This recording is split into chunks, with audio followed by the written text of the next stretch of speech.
प्रेम की प्रधानता से उनके जीवन में प्राकट्य हो जाता है। अच्छा, भगवान प्रकट हो गए तो क्या बना लेंगे, क्या बिगाड़ देंगे? प्रश्न ये भी है। चलो प्रकट ही हो गए, तुम क्या करोगे? दुर्योधन के पास भी प्रकट हो गए थे, बेचारे का खानदान खत्म हो गया। कंस के सामने प्रकट हो गए, छाती फट गई। रावण तब तक सुखी था जब तक राम जी वहां नहीं पहुंचे थे। जो ही दर्शन हुआ सोई गया। तो प्रकट भी हो जाओगे तो क्या कर लोगे? भगवान का प्रकटीकरण अगर हो भी गया तो उसका यही फल है, तुम ऋषिवर कैसे हो, तुम्हारी भावनाएं क्या हैं। नहीं तो ऐसा नहीं, एक बार भगवान का दर्शन हो जाए तो जीवन सुधर जाए। रावण जन्म जन्म कह रहा है कि हे भगवान अगली बार इसका दर्शन दोबारा न हो, मैं आऊं तो निष्कंटक आऊं, कहीं फिर ये न मिल जाए। रावण कह रहा है दर्शन न हो, तुम कह रहे हो दर्शन हो। दुर्योधन कह रहा है दर्शन न हो, तुम कह रहे हो दर्शन हो। जरासंध कह रहा है इसका दर्शन दोबारा न हो।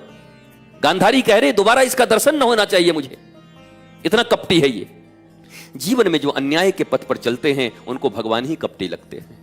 बताओ, गांधारी को भगवान कपटी लगते? धर्म संस्थापनार्थाय संभवामि युगे युगे, जो धर्म की स्थापना के लिए प्रत्येक युग में इस पृथ्वी पर आते हैं उनको गांधारी कह रही है कपटी आदमी है, इसने धोखा दिया, इसने मरवा दिया हमारे बेटियों को, इसने मरवा दिया हमारे खानदान को, ये चाहता तो बचा लेता। तो चिंता मत कर, जैसे मेरा खानदान समाप्त हुआ तेरा भी खानदान समाप्त होगा। ये भी श्राप दे गई। भगवान श्राप भी बहुत खाते हैं। बताओ, नारद को पत्नी नहीं मिली तो श्राप दे दिए, तुम्हारी पत्नी चोरी हो जाएगी तू भी रोएगा। गांधारी के लोग चले गए तो उसने भी श्राप दे दिया कि जैसे मैं रो रही हूं वैसे तू भी रोएगा। और भगवान ने दिखाया भी, लेकिन भगवान रोए नहीं गांधारी का श्राप पर। हां, बेटे बेटी तो मेरे चले जाएंगे, जो मेरी संतानें हो चली जाएंगी अपने दुष्कर्म के कारण, परंतु भगवान कैसे बैठे हैं? पीपल के वृक्ष के नीचे बैठकर मधुर स्मित हास्य के साथ और उद्धव को बुलाते हैं और कहते हैं Uddhav so and so and so, Arjun so and so and so. 7th day में ये द्वारिका डूब जाएगी, सबको कहना सोने का लोभ छोड़ के निकल जाए, नहीं तो नीचे चले जाएंगे। अच्छा, भगवान जाते जाते भी लोगों को आगाह करके गए कि भाई द्वारिका डूबेगी, चले जाना। तो जितने रिश्तेदार और परिवार थे, बोला जीवन भर तो हमको चैन से रहने नहीं दिया, जाते जाते भी कह रहा है कि इसमें मत रहना, अब तो पूरा हिस्सा मिला, हम छोड़ने वाले हैं। सो हिस्सा सही डूब गए, द्वारिका डूब गई 7वें दिन। बोला ईश्वर की वाणी को जिसने नहीं माना, गुरु की कृष्णम वंदे जगत गुरुम, उन जगत गुरु श्री कृष्ण की वाणी का प्रभाव नहीं पड़ा जिनके ऊपर में, तो सोने की द्वारिका थी, चारों तरफ वैभव ही वैभव था, पर डूब गई, मर गए, समाप्त हो गए। अच्छा, अजीब हालत है ये, सोने का भी हालत गजब। 2 ही दुनिया में, इस ब्रह्मांड में 2 ही बार सोने का सामान बना पूरा नगर, एक द्वारिका एक लंका। एक जल गई, एक जल में गई। कमाल है, ये दो ही सोने की नगर, एक जल गई एक जल में गई, बची कोई नहीं। और पता नहीं हम लोग अपने आरन चेस में ये थोड़ा बहुत रख रख के क्या सोचते हैं कि कितना काम आएगा। हाँ, हमारा ये जो 5 भर का है ना, हम बता देंगे तुमको, कुछ नहीं होगा।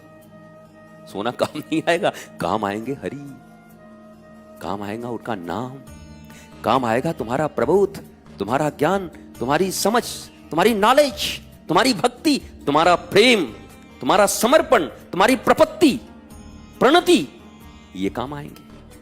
तुम जितने प्रणत होगे भगवान के घर पर, उतना जल्दी तुम्हारा काम बन जाएगा। प्रणत पाल रघुवंश मणि, कृपा सिंधु खरारी, गए शरण प्रभु राखी हैं, सब अपराध विसारी। तो ठाकुर जी के तो शरण में कोई आ जाए तो सब अपराध विसार के उसको क्षमा कर देते हैं। और कोई प्रपन्न हो जाए तब शरण आता है जब हृदय में कोई इच्छा हो। प्रपन्नता क्या होती है? कोई इच्छा नहीं है, जो तुम कहोगे वही हम करेंगे, जहां ले चलोगे वहीं हम चलेंगे, जहां कह दोगे नाथ वहीं हम रहेंगे, जो तुमको हो पसंद वही बात कहेंगे, तुम दिन को अगर रात कहो तो रात कहेंगे। हनुमान जी महाराज, हनुमान जी की कोई मांग वांग नहीं है, राम जी ने जो कह दिया दैट्स ऑल, ठीक है, कोई अपनी तरफ से मांग नहीं है। विभीषण की तरह नहीं है कि प्रभु आए तो हैं लड़ने, अब थोड़ा देख लीजिएगा रावण के जाने के बाद अगर प्राइम मिनिस्टर वाला पोस्ट मेरा ही हो जाए तो कैसा रहता। अच्छा, सुग्रीव भी आया तो कह रहा प्रभु सब काम अगर हो हवा जाए तो अब थोड़ा अगर टाइम हो रहा है, थोड़ा चले जाते तो अपने राजकाज का, थोड़ा मंत्रिमंडल का विस्तार करना था। अंगद बोला अभी तो मर जाएंगे कुछ दिन के बाद, तो उसके बाद कौन होगा, तो जरा हमारा भी भविष्य के मुख्यमंत्री के रूप में हमारा नाम डाल दिया जाए। तो अंगद भी चले गए। हनुमान जी से पूछा गया तुम अपना बताओ, तो हनुमान जी का तो जीवन श्री राम है, राम कथा, और राम हनुमान जी कहीं जाने को राजी नहीं होते। हनुमान जी भगवान के दोनों चरण पकड़ के रहते। 2 पद चाहिए उनको, सबको 1 पद, हनुमान जी को 2 पद। सब एक एक पद में खुशी हैं, हनुमान जी दोनों पद पकड़ के खुशी हैं। इसलिए मेरे बंधु, मेरे प्रिय, मेरे बच्चे, जीवन में कभी बहुत ज्यादा देखो, चित्त में अगर चित्त चोर हैं, चित्त में अगर शांताकारम भुजगशयनम वो हैं, तो जब शांताकारम है तो अशांत नहीं रहना है, वो हैं। या हमारे ब्रज में एक बड़े सुंदर संत वो सदा कहा करते, काहू को बल भजन को,